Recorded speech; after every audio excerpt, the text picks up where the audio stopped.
Good evening. This is Maestro Cortella with a Dawn of War 2 Retribution Elite modcast. Today we have a 1v1 on Calderis Refinery. Our first player today is Tex, playing as the Force Commander, Captain Diomedes. We have him. The Force Commander is a tanky melee hero. He can disrupt, he can punch vehicles, tie things up. Very good, especially with his teleporter pack as well. Just a lot of good war gears and good hero overall. His opponent is PhatE, playing as the Kommando Nob. The Kommando Nob, a bit of a change from PhatE's usual war boss. And, yeah, not this time. But the Kommando Nob is an infiltrating hero, one of two, I believe. Certainly there's him, there is the Lictor Alpha. I guess there's the Inquisitor if you buy the Interrogator's armor and use it on yourself, but mainly those two.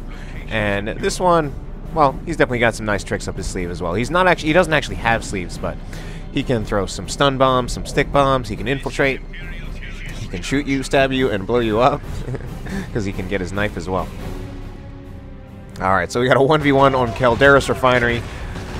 Seems to be probably the most common 1v1 map.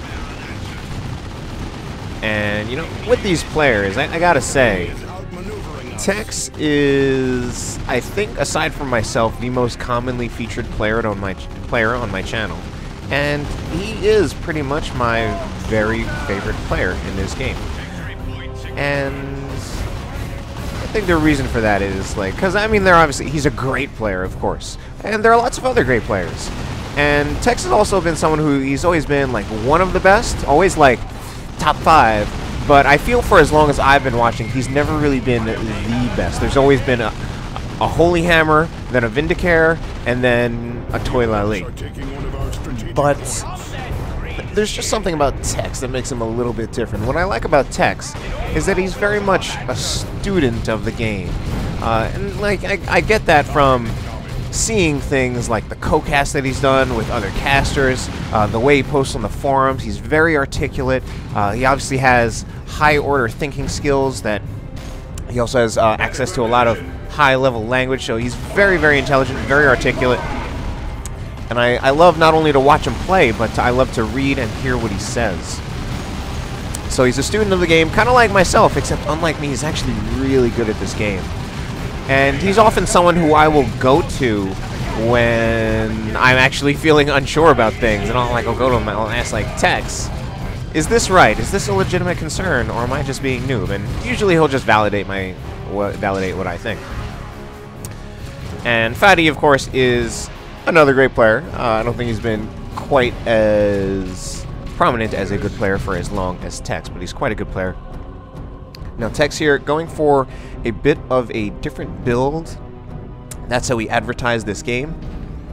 He started out with 3 scouts and then went into the Tactical Marines, which is a little atypical, and I think out of all the races you can do it against, I feel like Orcs are not the best race for that. Chaos would be a pretty good race to do that against. To some extent, I even think you can do it against Eldar.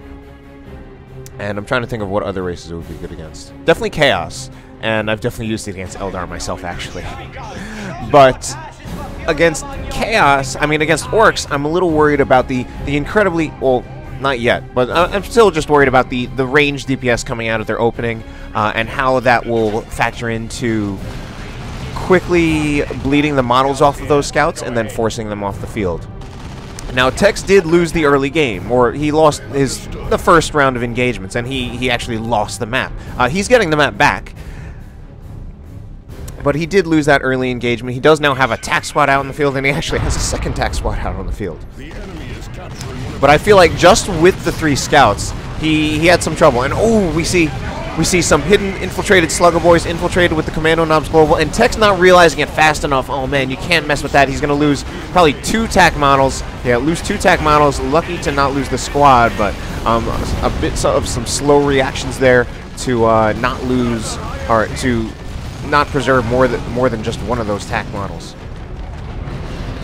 So, I mean, of course, a triple TAC build, I mean, a triple scout build is something that should be giving you a lot of map control. But it's just a little tougher against Orcs, where there's a lot of range DPS coming out of the Orcs. So whenever the scouts come in contact with anything, they're probably going to be in a situation where they will lose models and get forced off. So that's usually why you want the tax out a little earlier, I think, since the tax can actually tank some of that damage. They can tank a lot of the damage of the ranged fire while bleeding a lot of orc models. Now, Tech's part of going with his build right now is a very wreck-heavy build. Part of the consequence of going with that build is that he has not spent money on generators or a node, and since he hasn't spent money on a node or requisition, his node has gotten decapped twice. Now, this could be risky because it means he's going to be definitely at a disadvantage in power income, and right now also at a real disadvantage as far as power in the bank. He has plus 20 to PhatE's plus 54, as well as only 39 in the bank to PhatE's 92, and increasing much more rapidly.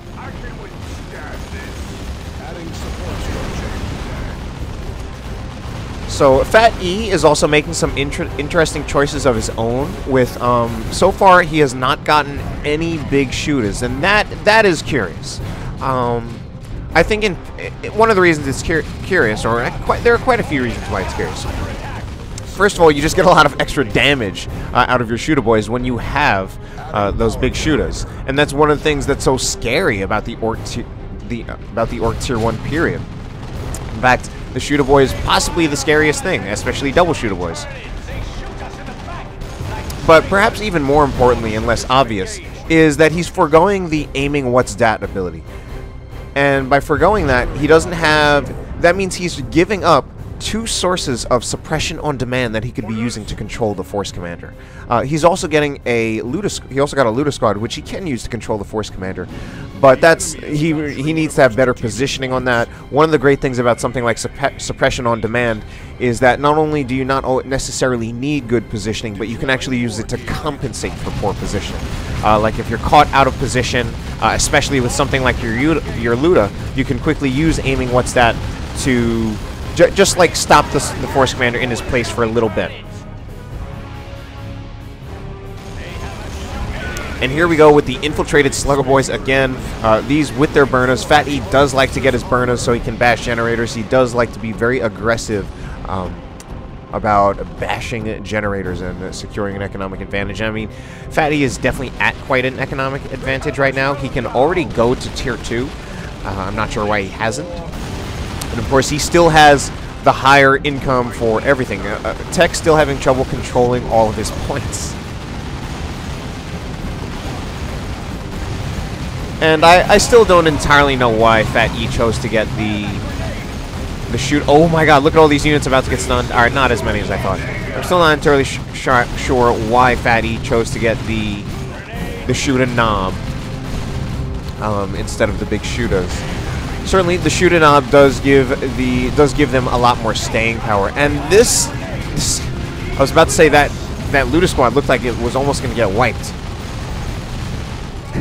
And I do kind of like the way the shoot and knobs walk. The way they just like walk and fire just looks kind of funny. It looks very orky. But Tech's somehow with an advantage in VPs. It's 385 to 340. At the moment, he certainly does not have the map, and while he may have had the VPs at some point, he definitely has not been on the winning end of resource control. Now, PhatE is doing something very curious where he went to tier 2 really, really late. And as soon as he gets to tier 2, he could even go to tier 3.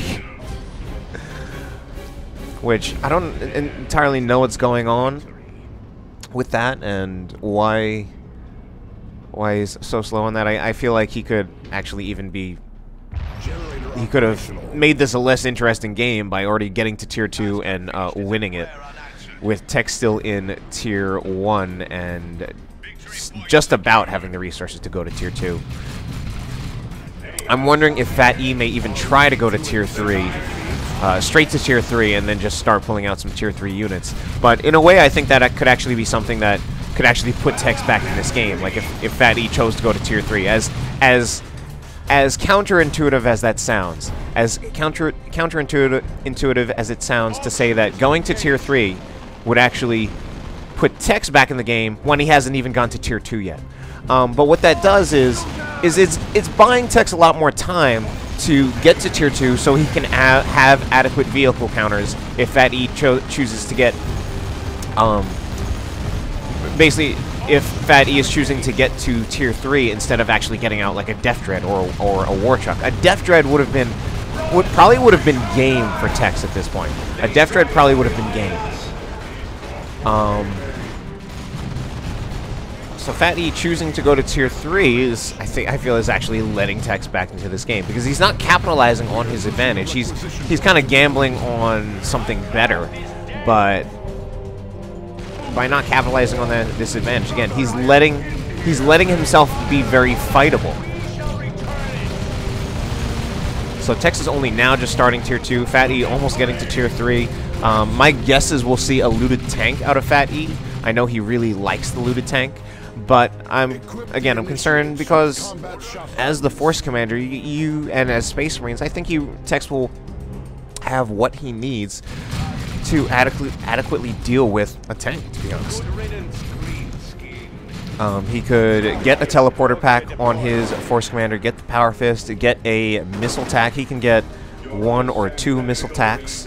2 missile tacks, to be honest, it's, as much as people might scoff at that idea, it's something that would really, really limit the effectiveness of this looted tank that PhatE is about to buy. And Tex still somehow managing to get these triple caps.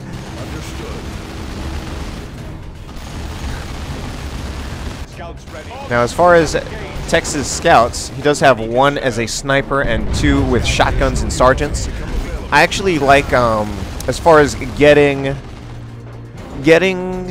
triple scouts, in my personal experience, I actually like to make 1 or even 2 of them snipers. In fact, one of the things I like to do with triple scouts is get 2 snipers and 1 shotgun. And in fact, right now, I feel like Tex doesn't really need 2 shotguns. He doesn't have that much melee to deal with. He mainly has the Slugger Boys. So I feel like he could get by with 1 shotgun, and I like the effect of 2 snipers sometimes. Expensive, to be sure, on power. We have 1 squad of Tactical Marines upgrading to Stern Guards, another one still with a Sergeant. And I'm sure we'll immediately see them, switch to Hellfire. Oh, maybe that was just the first. Tex maybe not understanding.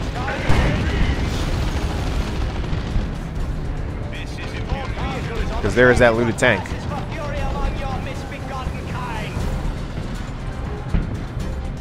And we have infiltrated scouts. So these are fully upgraded scouts. And maybe PhatE... Alright, there goes a grenade. Maybe PhatE chose to... Second grenade. Maybe PhatE chose to get shooting knobs because he knows that Tex wants to do some infiltrating scout shenanigans. Now that is something that I personally do not do enough. Actually get the infiltration upgrade on scouts, and you actually don't see that often because it's an optional upgrade on a squad that already has a lot of different upgrades, and you already invest a lot with other upgrades.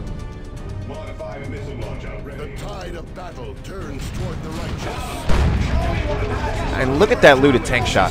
That 1 looted tank shot taking out about over 300 health on this Tactical Marine squad. So, I mean, that looted tank has actually lower DPS than, say, the Predator tanks. But still, as a tank, it's shooting that cannon out, and it's doing burst damage. So a lot of damage in a single shot, not necessarily over time. Tactical Marines in a bit of trouble right now. I feel like the missile tack should go, as much as that is a disadvantage to dealing with the looted tank. And we quickly have, the Stern Guards changing to Vengeance rounds to also lay into that looted tank, but they're getting disrupted, and these Tactical Marines now, both the Tactical Marines and the Stern Guards are at full models, but have very little health, especially this one tactical squad.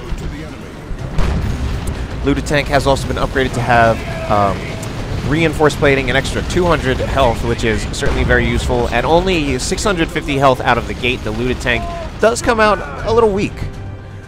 Tex needs to do some capturing.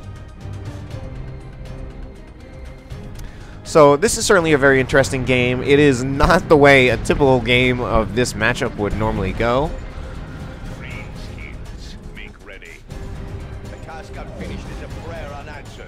Now this is interesting. Tex was choosing to capture that point at first. He was choosing to go for the decap. And then I think he wanted to actually go for the Ludas with like a grenade or something. And I mean, look at all the movement he's doing with his scouts. Look at all the decisions that he made. Going for the capture, then going for the Ludas, then going for the capture again, then going for the Sluggers. Understood. The enemy has 200 points remaining. Now, of course, he could stay infiltrated while he's doing that. But there was actually a very dangerous trap right there, which was the Ludas were going to set up, and the Sluggers were also going to be there in the retreat path. So both they would be pinned down, and they would have to retreat through Slugger Boys.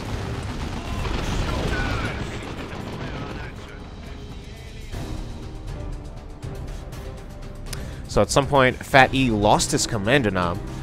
Maybe in part because we do have a Power Fist finally, as well as a teleporter pack. So now Tex not doing so much of the interesting stuff anymore, and just going for the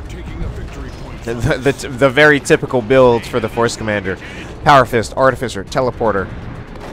Some of the hardest AV in the game, and especially some of the, especially for dealing with walkers.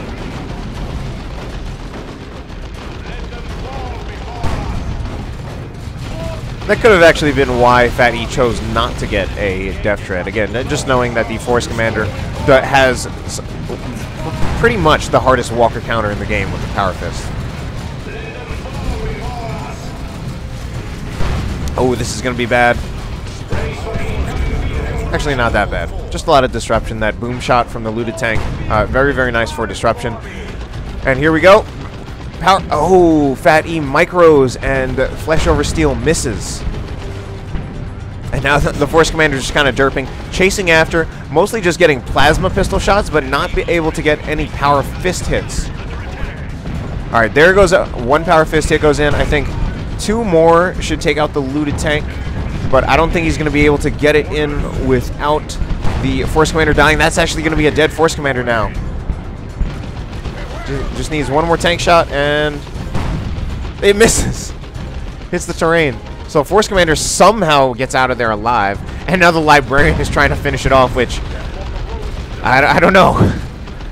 It's technically possible. Again, a little bit of a risk. He almost already lost his Force Commander to that. Losing out Librarian is a bigger risk. He's using Tome of Time on his own, or yeah, Veil of Time on his own Librarian, trying to finish off that looted tank. And I mean, look at this, trying to, all the desperation tactics trying to finish off that looted tank. And I mean, part of the reason those work is all the things that he did there that actually did some damage. I mean, he actually took the looted tank down from about 120 to 59. Power melee, again, still does some very soft damage to vehicles. 15% of power melee damage goes through to vehicles. And then he was also trying to use that smite ability on the vehicle, which does plasma damage, and that has also something like, I believe, 20% of plasma damage goes through to vehicles. And that's just something I like to say to kind of clear up the misconception that, or even just, not just clear up the misconception, but really be more clear about what the damage modifiers in this game actually do. For most of the damage modifiers, it's not like it suddenly does absolutely nothing to vehicles. Pretty much, I'd say the only damage type that really does absolutely nothing to vehicles is piercing. And that is actually something where vehicles actually have roughly a 99% damage resistance to piercing damage. So most of the Tier 1 ranged weapons really do almost nothing to vehicles. The damage is so negligible. But most other types of damage will actually do very light damage to vehicles. And the thing is, most of the time, it's just not good enough. Even power melee, it's usually just not practical to try to take out a vehicle from full health, or even like half health with a power melee squad, because either it's a walker that's going to tear apart the power melee squad, or it's an actual vehicle that's actually just going to drive away and kite. But if you have a vehicle that has like almost no health left, you can use some of those very light sources of AV to finish it off, because you only need a few more hits. You only need a few more hit points. Slugger Boys went down while I was talking about all that. Now Tex, he does have his best source of AV is this Force Commander, but he's been having trouble getting Flesh over Steel hits, which is the disadvantage of Flesh Over Steel, that it can miss, and oh, unfortunately now this might be the end of this looted tank. One more missile hit. No, 17 health, and I think it will get out of there now. It needs to keep microing. It cannot just stay there. That's it. Oh man, he should not have lost that one. Needed to just drive back. He may have been counting on the suppression, but they had activated and They Shall Know No Fear, so they were not getting suppressed. He really could have saved that second looted tank, or I think that might have even been his first looted tank. The enemy is claiming a victory point. But those looted tanks, although one just died, these looted tanks have been doing very well, and I think in part it's kind of reflected by the limitations of what Tex's AV is currently. He does have the Power Fist Force Commander, which is a very, very hard form of AV, especially if you can land Flesh Over Steel, but PhatE has been microing well enough that he has not been getting hit by Flesh Over Steel.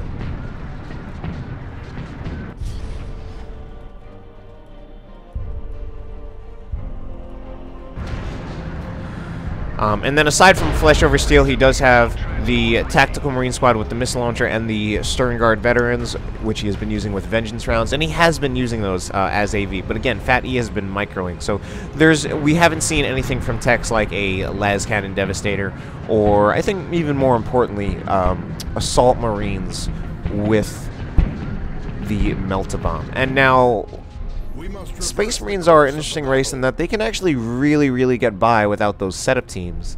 Not only for giving up suppression, but even for giving up the las cannons, because they can actually use things like the Assault Marines combined with missile launchers and Hero AV, and that's actually usually, in a lot of cases, that's actually enough for AV.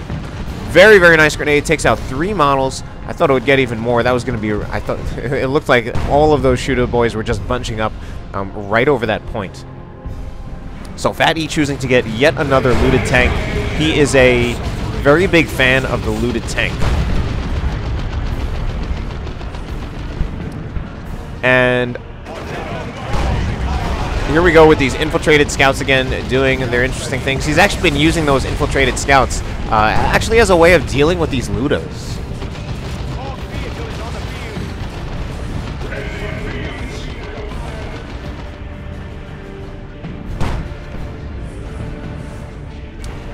Now, ooh, but here's the bad part about PhatE's strategy. He actually did not go for his double slugger strategy, which he actually does that often. He often goes for double slugger boys, and then that allows him to adequately support multiple tanks.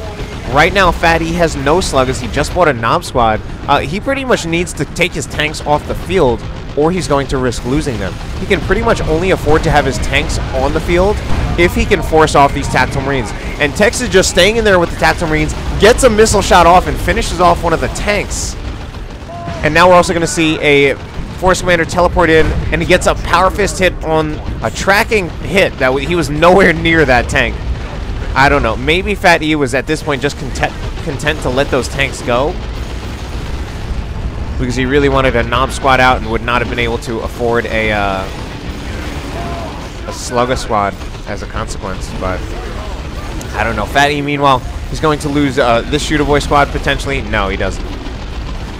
Force Commander is out of here. PhatE still definitely in this game, but a little disappointing to see him lose all those things. PhatE does have enough red to do a rocks.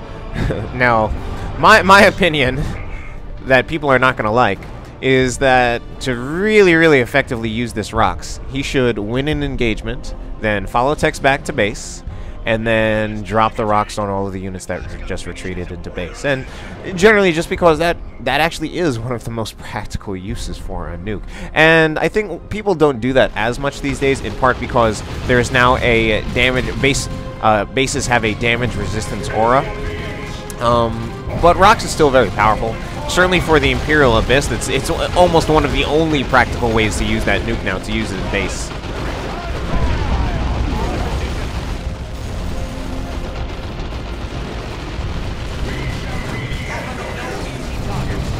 So we have some Kraken bolts loaded for the Stern Guard veterans, trying to do some bonus damage to the Nobs. It's kind of like their plasma, except probably not as good. fact, definitely not as good. And these knobs actually being very, very well controlled for the most part. I think at this point, all of the shotgun blasts are on cooldown, but we have knobs that have been taking a huge amount of damage down to the knob.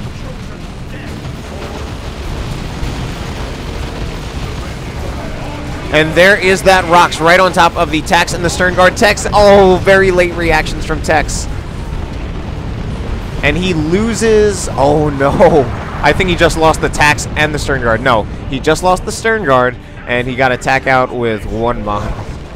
Ouch. So very, very late reactions from Tex.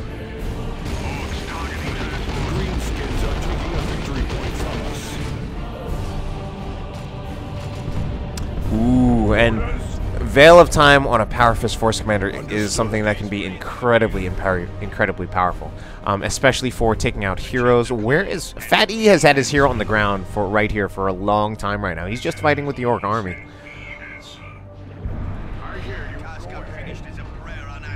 Ooh, and we even see the Psychic Hood, and he used the Gate of Infinity ability on the Force Commander to teleport him out of trouble.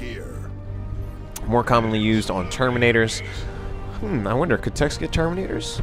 You know, he could. He could put down a generator right here, and then he would probably fairly soon have the resources to get Terminators. I wonder what he's going for, though.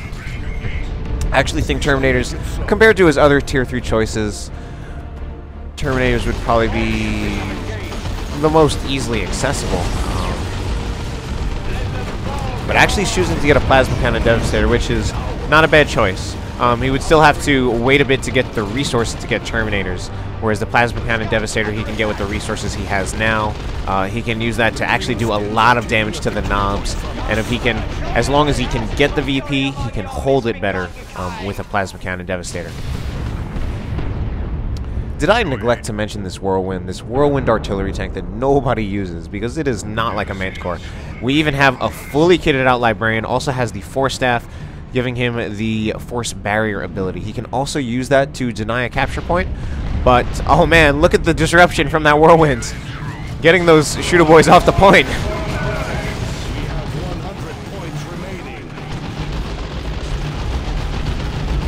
Alright, there we go with some disruption. Just getting these shooter boys to fall down and not hurt the Force Commander.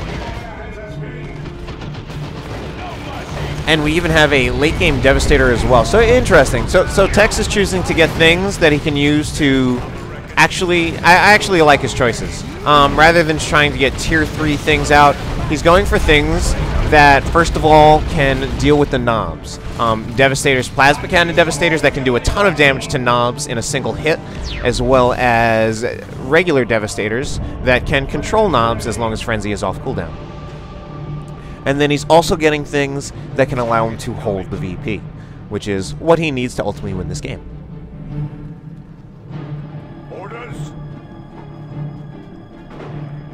Ooh, even going for a decap on the natural, and he's going to get it. So that's actually probably going to be game in favor of Tex. The fight is here.